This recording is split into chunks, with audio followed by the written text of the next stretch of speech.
और हमारे पूर्वजों ने जब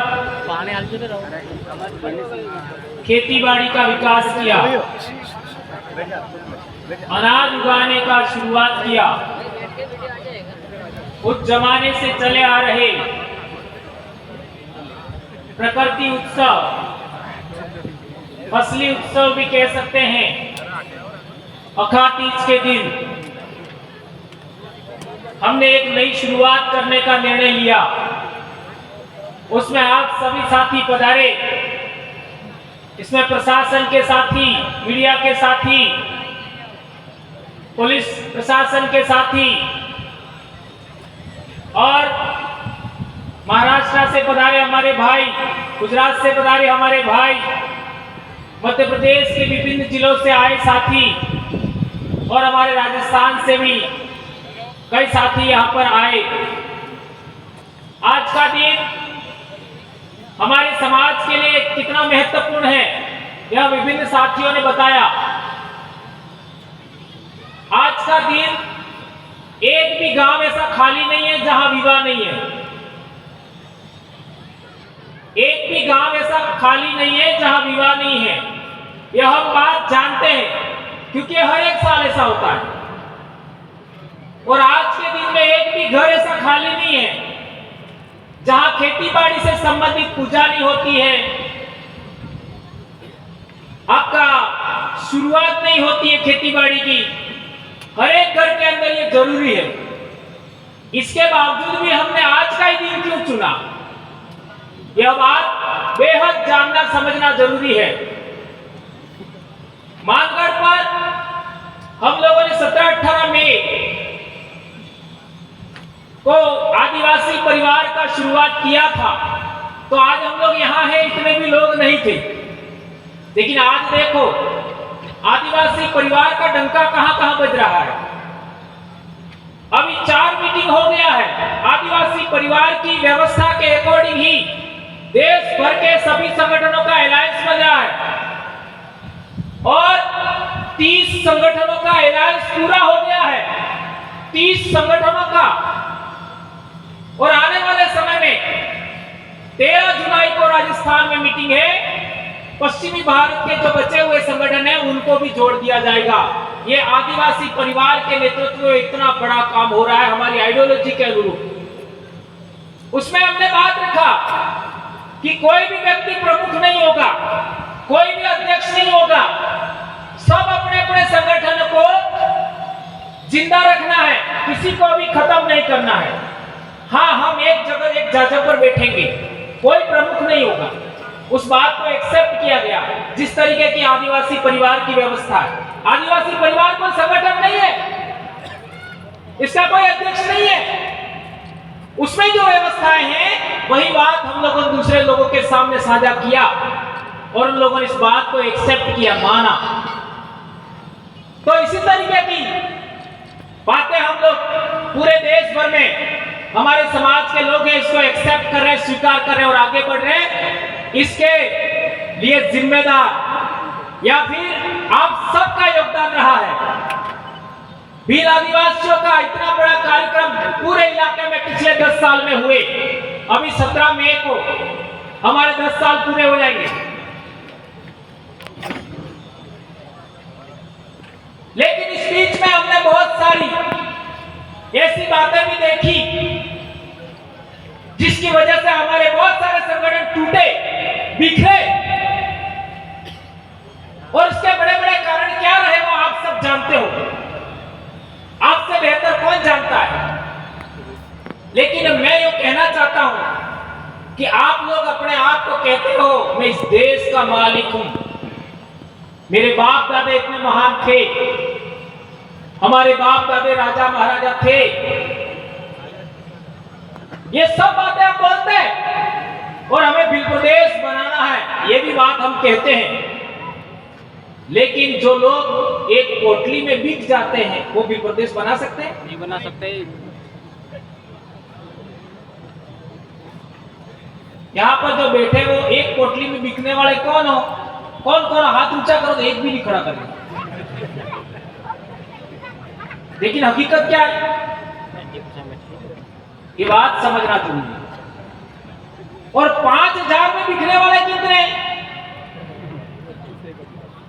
तो एक भी हाथ ऊंचा नहीं करेगा।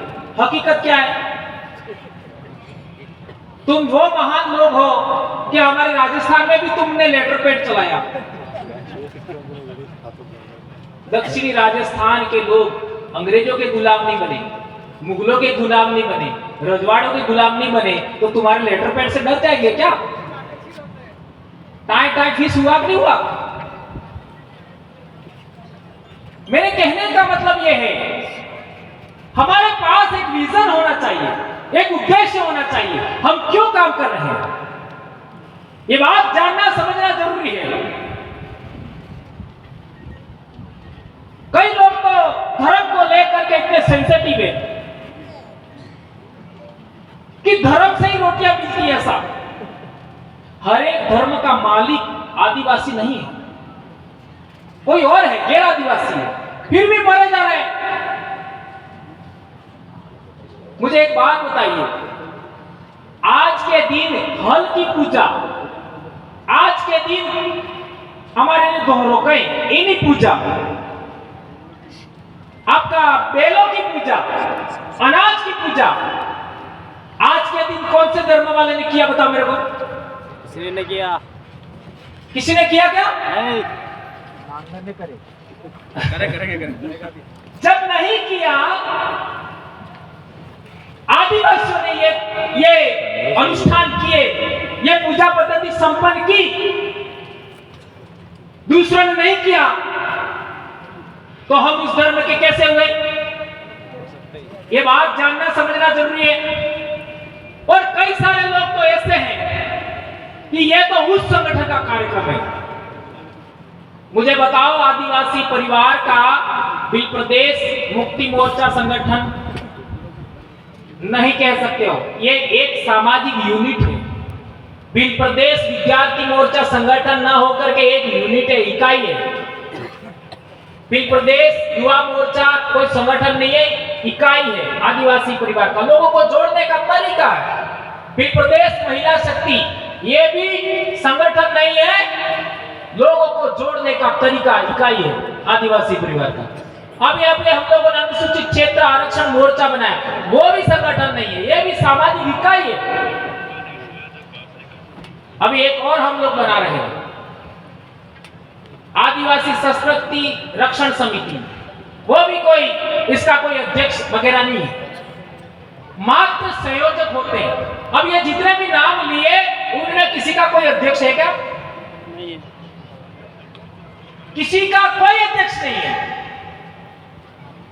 ये बात हम लोगों ने हमारे इलाके के लोगों को समझाया, इतना बड़ा काम हो गया, इतने बड़ी संख्या में लोग जुड़ गए, लाखों लोग। अब आपका तो क्या है, एक संगठन के 8-8, 10-10 का प्रदेश अध्यक्ष है, 5-7 तो जिला अध्यक्ष है। अध्यक्षीय प्रणाली आदिवासियों के लिए घातक है, ये बात नोट कर लीजिए। अध्यक्षीय प्रणाली आदिवासियों की नहीं है, काउंसिल प्रणाली आदिवासियों की है। सभी लोगों की इच्छाओं को महत्व देने वाली काउंसिल, सभा, उसमें जो राय बनती है उसको आगे बढ़ाइए। और आपके मध्य प्रदेश में तो ऐसी भी बातें हमको सुनने मिलती है, कहां आदिवासी लिखा है, हम तो जनजाति है, आदिवासी है ही नहीं, ऐसे भी कई लोग तो बोल देते हैं। अब सवाल पैदा होता है कि क्या आपने 5 जनवरी 2011 का सुप्रीम कोर्ट का जजमेंट पढ़ा? उसके अंदर क्या लिखा है? ये जजमेंट लाया हुआ है, इसके अंदर देख लीजिए।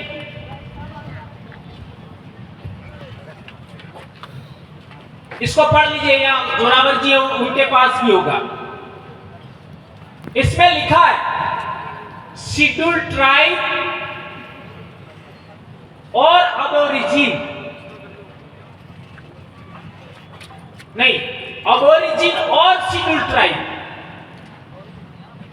जो अबोरिजिन है वही शेड्यूल ट्राइब है, और ब्रैकेट में आदिवासी लिखा है। ये सुप्रीम कोर्ट का जजमेंट है 5 जनवरी 2011। एबोरिजिन और शेड्यूल ट्राइब ब्रैकेट में आदिवासी। आज तक इस पर यह गलत लिखा, किसी ने क्लेम नहीं किया है।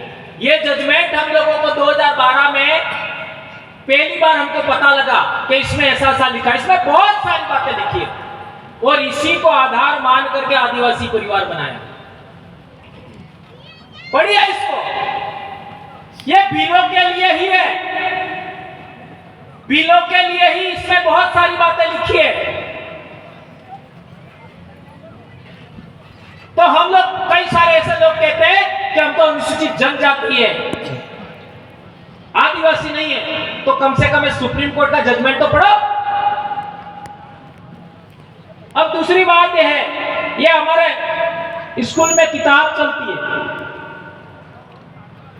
8वीं क्लास में, 2013 से चल रही है।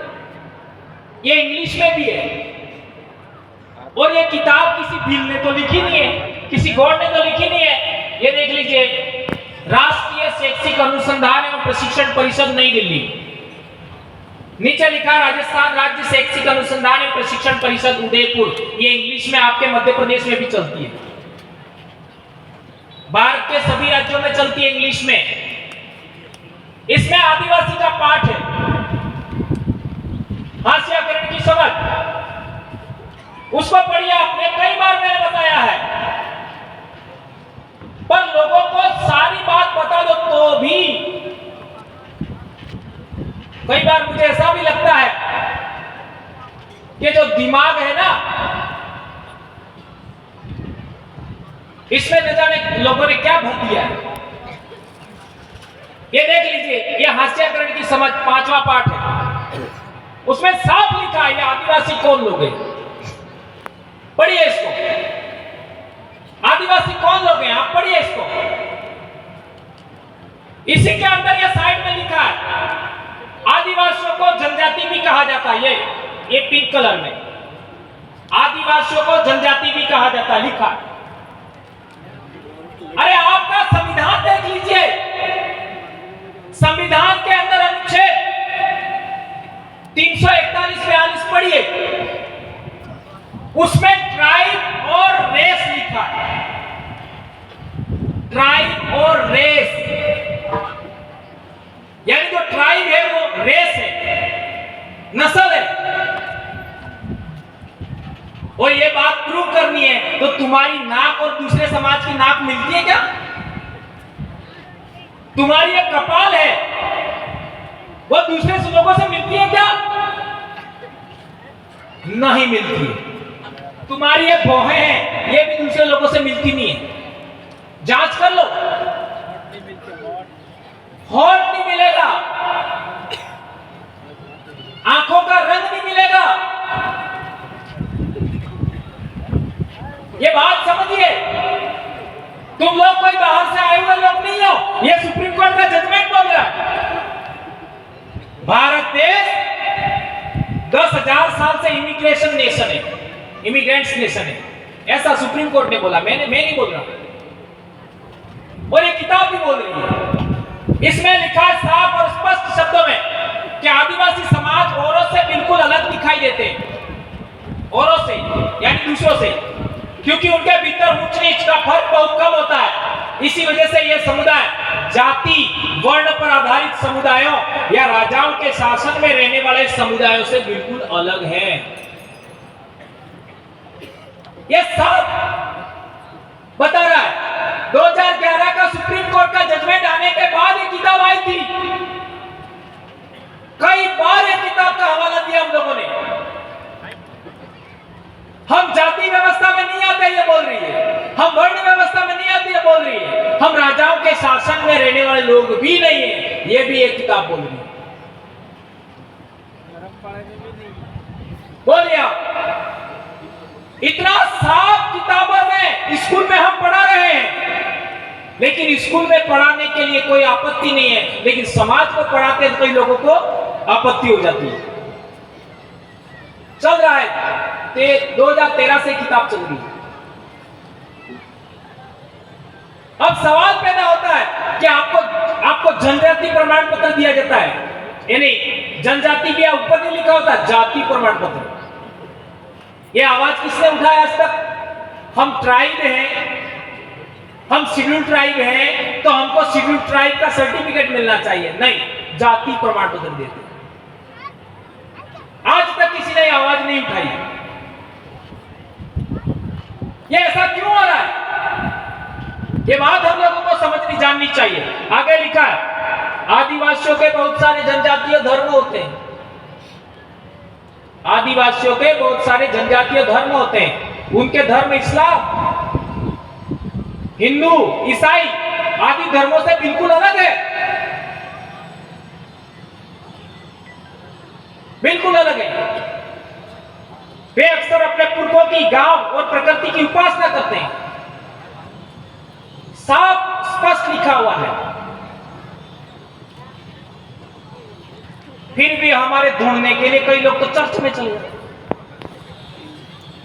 कोई कहां जा रहा है।